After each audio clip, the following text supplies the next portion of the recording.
Versículo 28 diz assim: Mas Paulo clamou com grande voz, dizendo: Não te faças nenhum mal.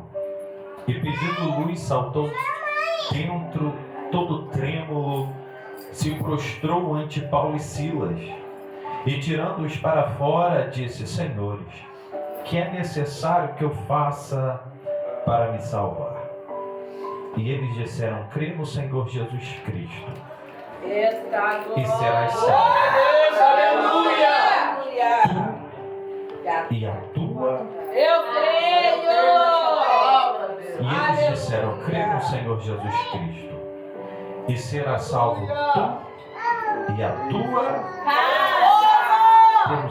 Toma seu assento. Obrigado por tua palavra. Glória a Deus! Eu senti que hoje o culto está num ritmo diferente. Aleluia! Aleluia! E pregador é assim, né, irmão? A gente estuda, lê, ora. Mas quando a gente senta no banco da igreja, que começa o culto a acontecer, parece que Deus vai trabalhando na nossa mente e nos trazendo uma palavra. E hoje o Espírito Santo ministrou no meu coração essa palavra. Irmãos, tinha muito tempo que eu não pregava em Atos capítulo 16. Porque é uma mensagem que mexe muito no meu coração. Aleluia! Falar de Paulo em Filipe, falar do carcereiro, é uma mensagem que mexe na minha alma. Paulo, irmãos, nós conhecemos e sabemos que era um homem judeu, fariseu, um homem que estudou aos pés de Gamaliel, um homem que tinha uma doutrina judaica muito forte, a ponto dele perseguir os cristãos, porque para eles o cristianismo na época, chamado o caminho, era uma heresia muito grande. Um homem que se levanta e diz que é o pão da vida, eu sou o bom pastor, eu sou a luz do mundo. Meu Deus! Aleluia! Começa a ganhar seguidores, e a perseguição dos judeus chega ao ponto deles conseguirem lançar e dobrar o povo, a gritar para crucificar o Cristo. Paulo, ele consegue ver Estevão sendo apedrejado enquanto segura as capas. Paulo, ele pega cartas para poder perseguir os cristãos. E é em uma dessas perseguições, no trajeto, que ele vai encontrar o Cristo. Paulo, ele não foi evangelizado por nenhum apóstolo. Paulo, ele vai ter um encontro direto com Jesus, a ponto dele se prostrar e ele ouvir: Paulo, Paulo. Meu Deus! Como é duro, Paulo, recalcitrar contra os meus aguilhões. Irmãos, e ter um encontro com Cristo transformou aquele homem. E ele começa, como todo crente novo convertido, a querer pregar. Ele começa a querer falar de Jesus, só que em Jerusalém corria uma fama: Paulo mata e prende cristãos. Então aquele homem que acabou de se converter não consegue pregar, ele causa mais confusão do que solução, a ponto do próprio Cristo falar para ele: Paulo, sai daí, Paulo. Meu Deus! Paulo vai sair fugido de Jerusalém. Nesse período ele encontra e conhece um homem chamado Barnabé. Barnabé foi o canal de Deus para que Paulo conhecesse a elite cristã, se podemos falar assim. Vai conhecer aqueles líderes da igreja. E através de Barnabé, Paulo será reconhecido como cristão. Através de Barnabé, Paulo vai ser chamado da cidade onde estava após 14 anos para fazer a obra missionária. Meu Deus! Aleluia! E quem faz esse operar ainda é o mesmo que opera hoje, é o Espírito Santo. Glória a Deus! Ele vai, através da oração e do jejum, falar com a igreja: separa missionária. Meu Deus! Aleluia! Paulo, ele tem uma dívida com Barnabé, pastor, porque Barnabé foi a dobradiça da porta que Deus abriu. Meu Deus, aleluia! Eles fazem a primeira viagem missionária. Barnabé insiste, vamos levar Marcos conosco, é meu sobrinho, é da família. Ele anseia por pregar também. Só que durante essa viagem, Marcos desiste no meio do caminho e volta. É o mesmo Marcos que escreve o Evangelho. Deus tinha outra proposta para ele. Ele queria ser um missionário, pastor. Mas Cristo queria que ele fosse um evangelista. Queria que ele conhecesse a sua história através da vida de Pedro. Entenda, não é porque é bom, não é porque eu gosto, que é o que Cristo quer para a minha vida. O crente tem que ter sensibilidade para entender o não de Deus. Glória a Deus. Eu quero ir com eles. Parece que Jesus fala para ele, não! É bom, você quer, mas não é o que eu quero para você. A volta de Marcos causa um grande transtorno. Por quê? Quando acaba a primeira viagem missionária, eles retornam. Só que Paulo ansiava por pregar o Evangelho. Paulo não era aquele pregador que ficou conhecido e fala, tá bom, eu vou ficar no meu lugar de conforto. Não, Paulo fala, eu posso ter sido perseguido, caluniado, mas eu anseio por pregar sobre o Cristo que me salvou. Glória a Deus. E ele decide, eu quero ir nas igrejas que nós plantamos, eu quero saber como eles estão. Ele chega para Barnabé e fala, Barnabé, vamos comigo, Barnabé. Você é meu amigo, está comigo a todo momento, vamos. Barnabé fala, vamos, deixa eu chamar Marcos. Paulo era um homem sensível a Deus. E ele fala, Marcos não está preparado. Marcos não vai. Barnabé fala, não, Marcos vai. Paulo fala, Marcos não vai. Barnabé olha para ele e insiste, pastor. A Bíblia fala que eles contenderam, eles discutiram. Eu quero levar Marcos. Paulo insiste, Marcos não Vai! Barnabé era quem deu a carteirinha para Paulo. Barnabé foi o homem que apresentou Paulo aos apóstolos. Estou entendendo, Jesus. Para qualquer um, Paulo tinha uma dívida de gratidão eterna com Barnabé, mas Paulo entende, pessoas passam, Meu Deus! Glória a Deus. propósitos permanecem. Aleluia. Tem gente, pastor, que chega na nossa vida, passa 30 anos conosco, nos ajuda, mas chega um momento que Deus coloca um ponto final. Até aqui veio contigo, daqui para lá eu tenho um novo rumo para a sua história.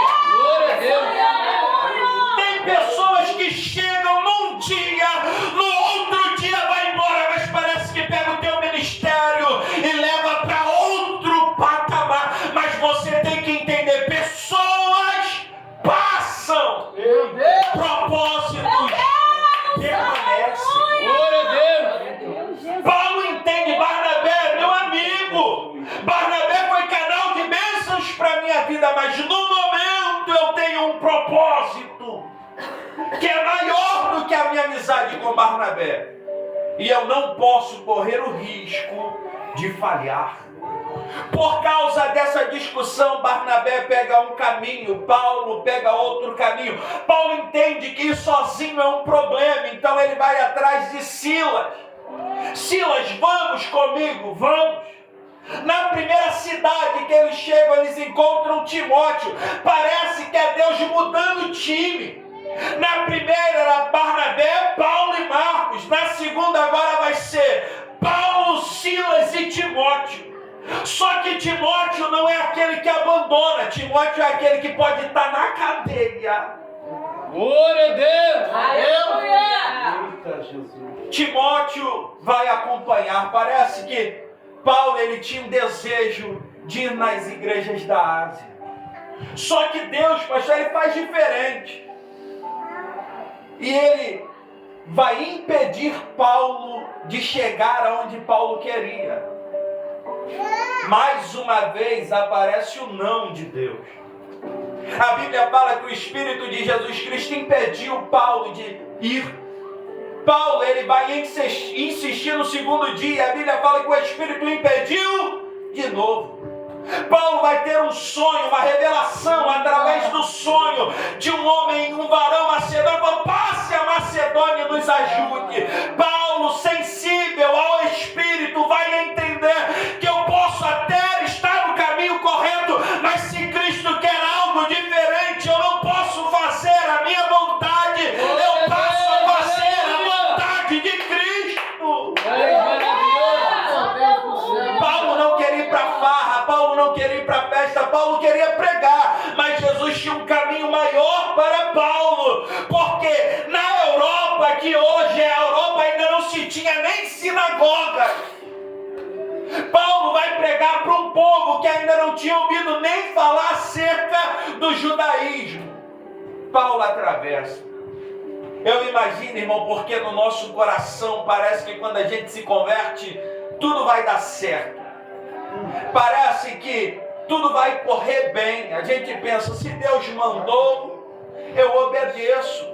Eu vou chegar lá, vou pregar, vou ganhar alma. A gente constrói uma catedral e Deus está no negócio, a gente vai. Eu imagino Paulo falando, olha Silas, eu tive uma visão, nós temos que passar a Macedônia, vamos para a cidade de Filipe, ali vai dar certo, é visão de Deus, é propósito. Eles chegam na cidade, não tem nem onde pregar porque não tem sinagoga. Paulo, ele vai ensinar o que todo cristão tem que fazer quando bate de frente com uma dificuldade. Ele vai procurar um local separado para orar. Porque o que abre portas, irmão, ainda é a oração. Não tem como abrir portas na marra. A porta se abre com oração. Ele ora e Deus abre um canal. Uma mulher, Lídia, ela vai dar um lugar para Paulo ficar.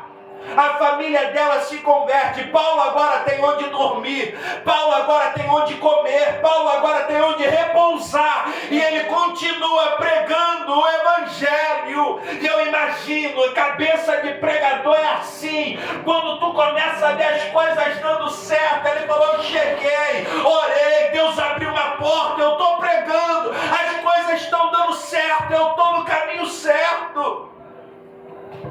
Só que alguém está gritando na rua, aí vão os homens de Deus. Meu Deus. Quem está pregando tem a facilidade de ter o ego inflado pelos elogios. É ou não é, pastor? Acaba de pregar, alguém, que pregação excelente. O pregador está pregando e alguém está gritando, aí vão os homens de Deus. Para quem está pregando é um elogio. Paulo, ele tem sensibilidade a entender o que é elogio e o que é obra do inimigo para atrapalhar a pregação da mensagem. Ele tem essa sensibilidade, porque aquela menina não era uma menina qualquer que gritava, era alguém que era usado como adivinha na cidade para trazer lucros para os líderes. Ele começa a entender tudo que essa menina grita, a direção sai da palavra e vai para a menina. Então, irmãos, aprenda, se revelação desvia o foco da mensagem, não é Deus, não é Deus. Aleluia! Deus é forte. Maravilhoso. Tudo que tira o foco da pregação não é de Deus. Parece bom. Tem cultos hoje que tu prega 1 hora, mas parece que o povo separa mais 1 hora para entregar a revelação. E quando acaba o culto, tu pergunta o que foi pregado, eu não sei. Parece que o espírito da menina ainda grita, aí vão os homens de Deus, e o povo vai para o culto não para ouvir o que está sendo pregado, mas Mas a revelação de quem grita, aí vamos Meu os Deus. homens. Aleluia. Paulo é sensível. Paulo olha e repreende. Paulo não briga.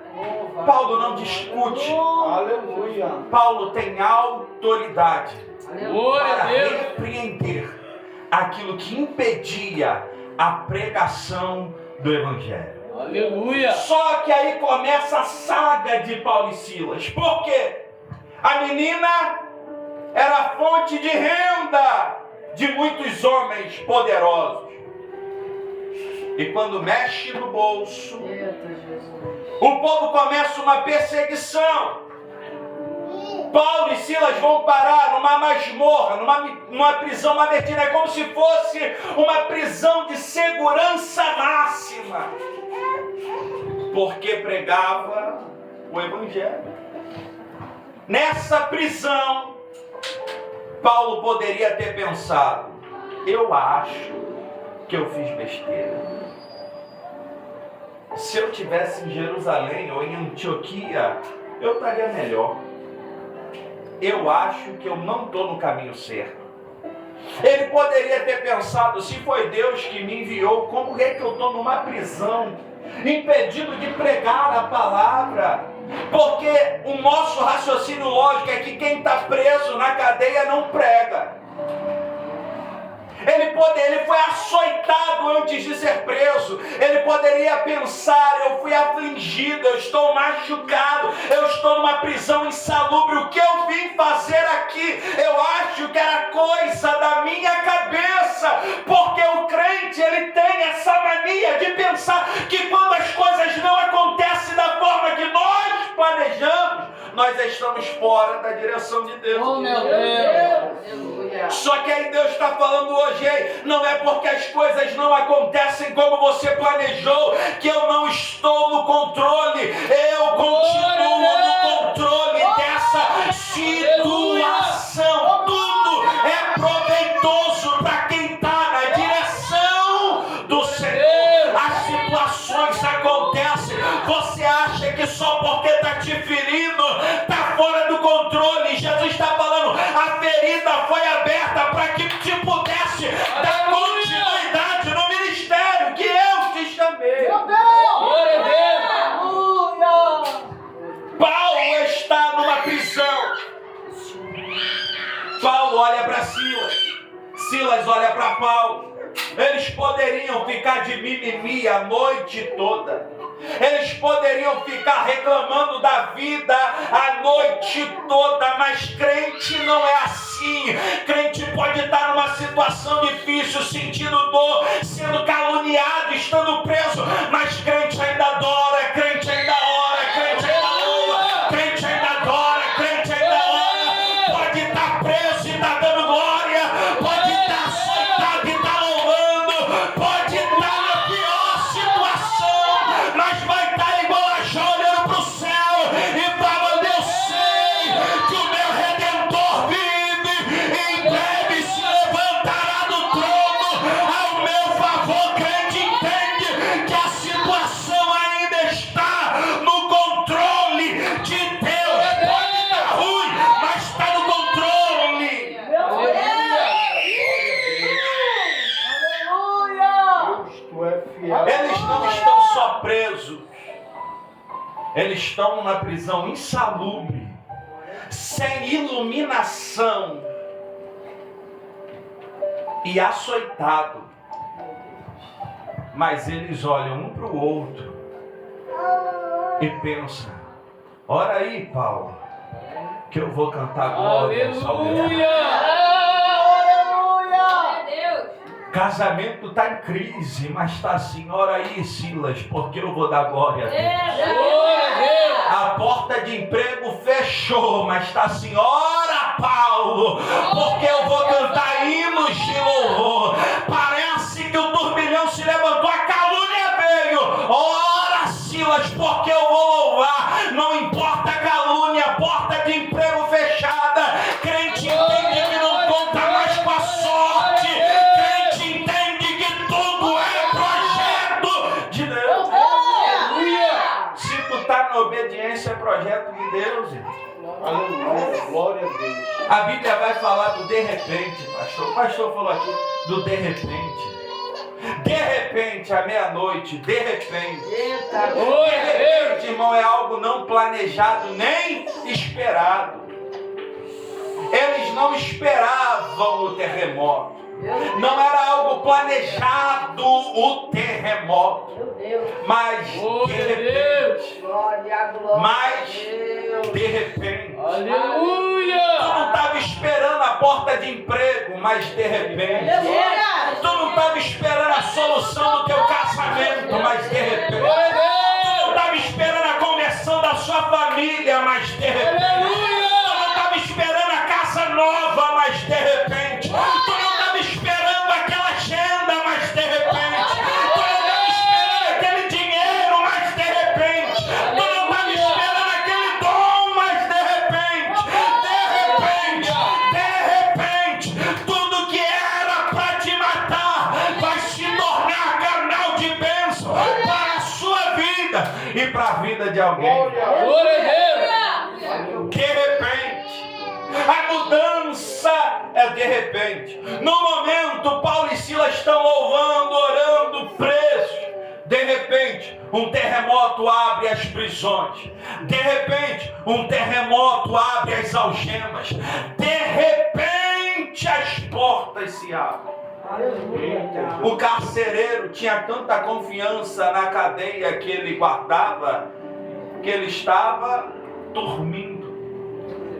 Ele estava Dormindo. versículo 27, e acordando o carcereiro, e vendo as abertas portas da prisão, tirou a espada e quis matar-se, cuidando que os presos já tinham Fugido. o terremoto. Desperta o carcereiro. Carcereiro lembra que se um preso fugir, morre ele, a casa dele.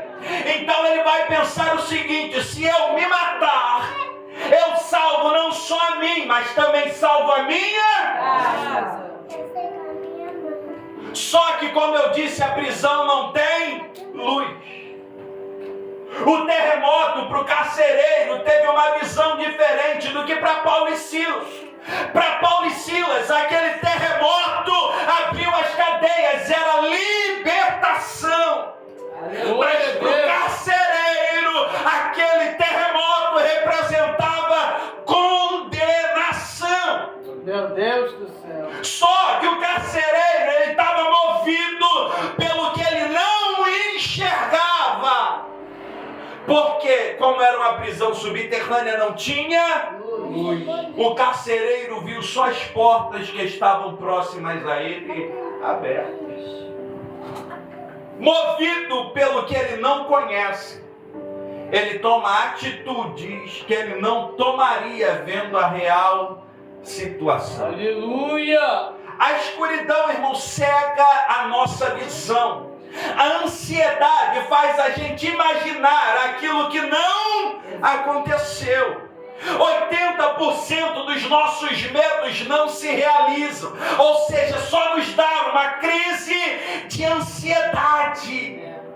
Aí Jesus fala: não estejais ansiosos Meu Deus. por coisa. Mas o carcereiro não conhecia Jesus. Então aquele terremoto era uma sentença de morte para ele. Só que ele vai tomar uma atitude movida pela escuridão que ele não consegue discernir. O medo escurece a visão dele, ele acorda desesperado, ele não sabe o que fazer e toma uma atitude movida por uma intuição pelo que ele não enxerga. Tu não sabe o dia de amanhã, mas hoje tu está pensando no que tu vai fazer amanhã. E Jesus está falando: para cada dia basta o seu mal. Amanhã, o amanhã cuida, amanhã trará novas soluções. Porque Jesus está falando: para de se preocupar com aquilo que você não enxerga. Aleluia. Aleluia. O carcereiro está vendo escuridão, o carcereiro está vendo sombra, o carcereiro vê o terremoto e ele pensa: agora acabou. Mas de lá do meio da escuridão ainda tem um Paulo que conhece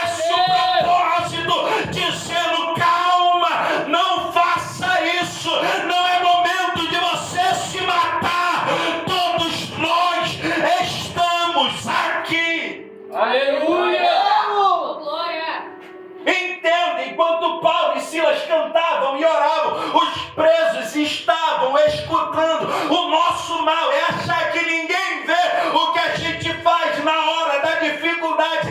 Mas eu aprendi que sempre tem alguém nos observando.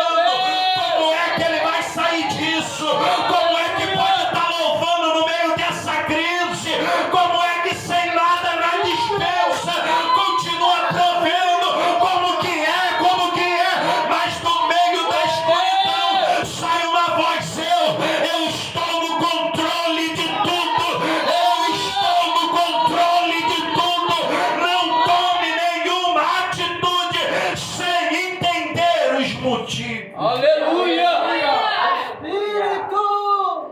Quem está do lado de fora quer se matar, mas quem está do lado de dentro quer mostrar que ainda há esperança. Glória a Deus. Tanto que a primeira atitude que o carcereiro toma está no versículo 29. E pedindo luz. Aleluia. Ele não podia tomar nenhuma decisão ou atitude movidos pela escuridão. Então ele vai pedir luz. O nosso problema é que muitas das vezes a gente não pede luz.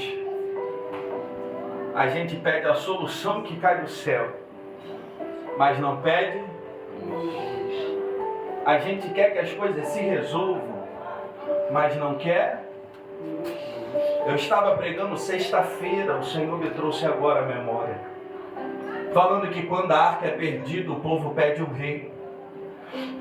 E quando o povo pede um rei, o povo parece que se esquece que a arca estava na casa de Abinadab, porque é muito mais fácil, irmão, seguir pessoas do que buscar a presença que foi perdida. Aleluia! A luz, ela tem que entrar. Jesus, ele diz: eu sou a luz do mundo. Não tem como esconder um candeeiro aceso debaixo da cama. Quando a luz ela ilumina, irmão, ela mostra tudo que é sombra, que está escondida. Aleluia! Lâmpada para os meus pés é a sua Palavra. Ela é o que? Luz para os meus? Não tem como andarmos, irmãos, sem o conhecimento das Escrituras. Ele pede luz, porque a palavra ela clareia aquilo que está obscurecido na nossa mente. O ser humano ele é dividido em 3 partes: corpo, alma e espírito. O nosso corpo tem a descendência de Adão, que tem o pecado adâmico, tende ao mal.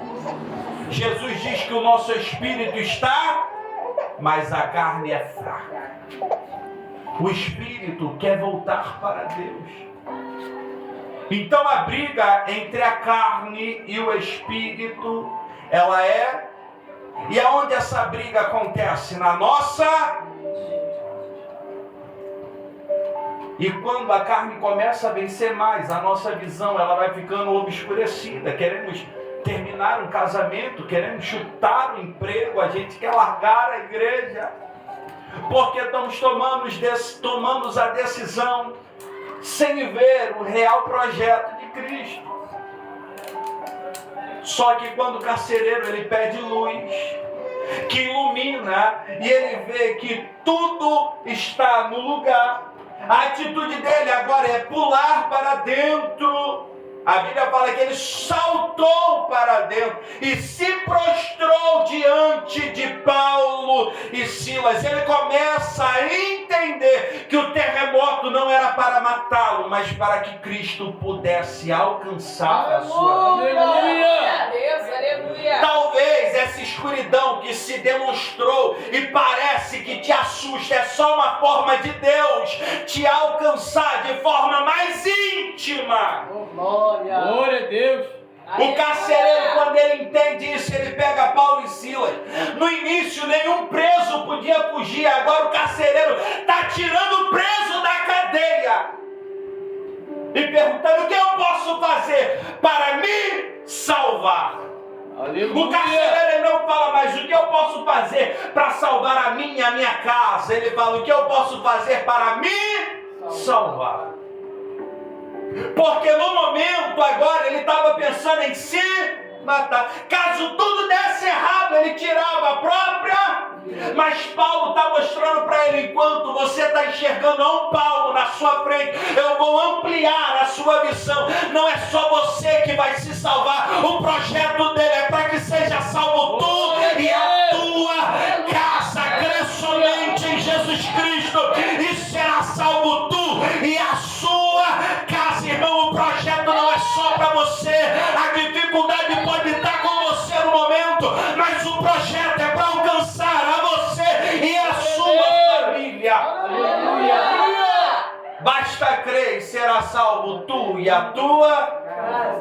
O problema, carcereiro, não é só com você. O problema, carcereiro, é que Jesus quer alcançar toda a sua família. E se nós ficássemos calados, se nós não tivéssemos orado, se o terremoto não tivesse acontecido, carcereiro, nós não teríamos a oportunidade para que se manifestasse a glória na cela, para que você entendesse que há um propósito nisso tudo. Irmãos, quem está pregando alegria, vitória e salvação é quem está ferido. Quem está pregando libertação é quem está machucado. Quem passou a noite preso. A situação não era confortável. Oh, meu Deus do céu. A situação não era agradável. Quem está pregando era quem estava desconfortável. Talvez seja isso que está acontecendo com a nossa geração. Jesus está começando a nos colocar em situações desconfortáveis, para que nós possamos entender o seu projeto na nossa vida. Porque sempre que esteve confortável, a gente sentou e quis aproveitar o conforto da viagem. Eu tenho dinheiro no bolso, eu consigo fazer tudo o que eu quero. Para que eu vou entrar numa situação de desconforto? Só que Paulo está açoitado. Paulo passou a noite na prisão. Mas Paulo entende: não é sobre mim, é sobre a pregação e expansão. Glória a Deus. Aleluia. Não é sobre o que eu estou sentindo, mas é sobre aquilo que Cristo colocou na minha vida. Eu posso estar em crise, mas eu continuo pregando. Eu posso estar numa situação desconfortável, mas eu continuo evangelizando. Eu posso ter sido açoitado, mas eu continuo lançando a palavra. Eu posso estar no lugar de quem me prendeu, mas eu continuo pregando para quem me machucou. Porque eu não fui chamado para revidar, não fui chamado para me vingar. Eu fui chamado para pregar o evangelho do Cristo que morreu, ressuscitou e em breve voltará para buscar. Aleluia. Paulo prega para o carcereiro. O carcereiro queria se matar, pastor, porque os presos na cabeça dele teriam fugido. Mas agora é o carcereiro que está pegando Paulo e falando: essa palavra é muito boa. Que palavra maravilhosa. Aleluia. Essa palavra não pode ficar só para mim. Eu quero que os senhores vão lá na minha casa e pregue essa mesma palavra para minha família.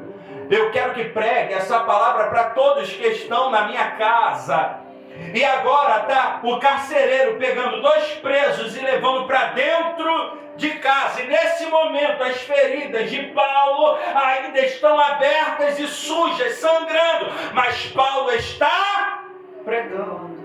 Como, presbítero Gustavo, você fala que nesse momento ele ainda estava com as feridas abertas e sujas? Porque logo mais abaixo no texto vai falar que antes de Paulo batizar aquela família, o carcereiro vai lavar as feridas de Paulo. Aleluia. Ou seja, Paulo pregava com feridas abertas, mas ele... Porque não é sobre nós. É sobre... Que coisa terrível, Jesus. O carcereiro leva Paulo e Silas. Em casa, Paulo e Silas pregam. E o que eu acho interessante é que a sede de quem tem um encontro com Cristo é tão poderosa que eles ouvem a mensagem e falam: o que impede? A gente quer ser batizado agora. Queremos ser batizados, queremos aceitar a esse Cristo. Paulo fala: vamos, eu vou batizar vocês. E a mudança já começa porque o carcereiro vai pegar Paulo e Silas e vai começar a lavar as feridas que estavam abertas. E agora eles vão ser batizados. Quando volta do batismo, há uma mesa preparada. Porque, irmão, quando nós entramos no corpo de Cristo, há comunhão.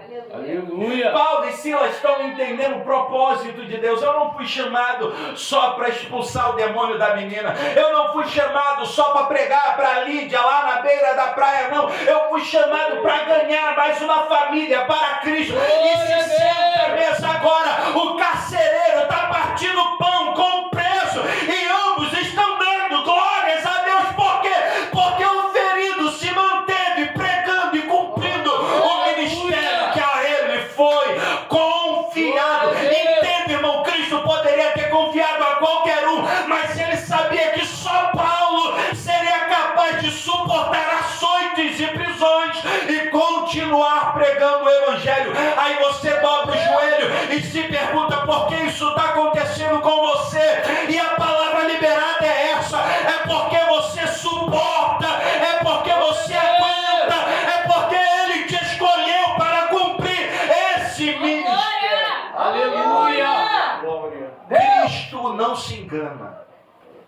E se ele te escolheu, é porque é para você tem força para continuar. E quando tiver acabando as forças, ele vai estar ali te sustentando para que isso corra bem. O carcereiro que tinha medo da prisão, após ser batizado, ele vai dar um conselho para Paulo: Paulo, foge.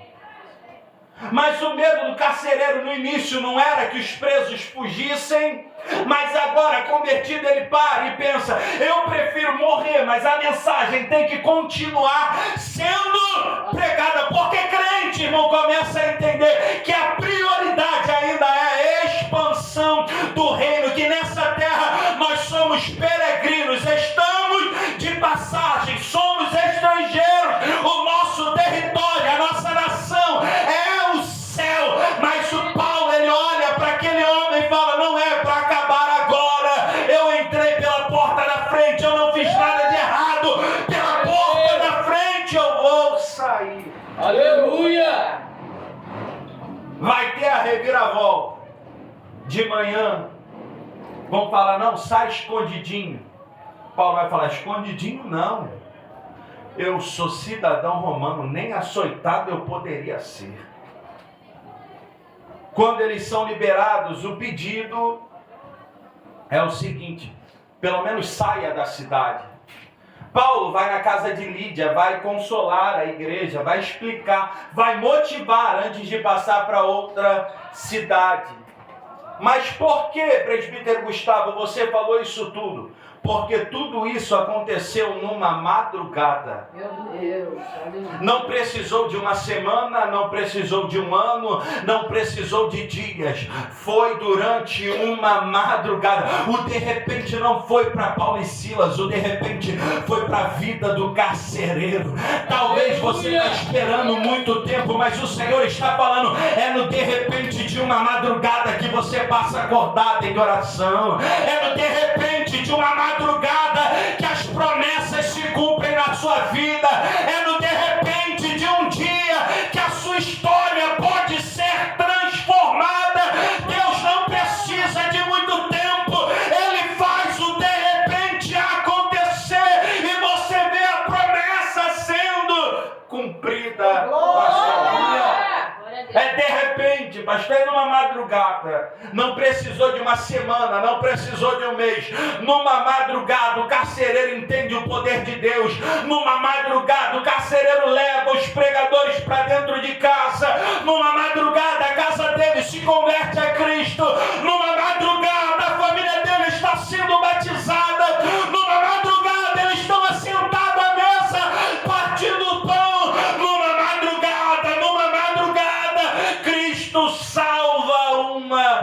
família. De repente. E você aí pensando que não vai acontecer com você. Você aí pensando que está demorando. Você pensando que o de repente não vai chegar. Mas de repente as cadeias se abrem. De repente chega um terremoto. De repente Cristo salva a sua família. De repente a sua família está sendo batizada. De repente a porta de emprego se abre. De repente a sua casa está servindo a Cristo. De repente a provisão chega no teu armário. De repente a sua vida espiritual evolui. De repente o conhecimento bíblico começa a chegar com mais profundidade. De repente Cristo está te levando para outros territórios. De repente você não é mais perseguidor e passa a ser perseguido. De repente você está sendo canal de bênçãos para outra vida. De repente 5 pães e 2 peixinhos alimentam uma multidão. De repente o mar vermelho se abre. De repente as muralhas de Jericó caem. De repente, irmão, Aleluia. de repente sopra um vento. De repente vem um som como de um vento veemente, impetuoso. E todos foram cheios do Espírito Santo. De repente, não de repente, o de repente de Deus chega. Aleluia.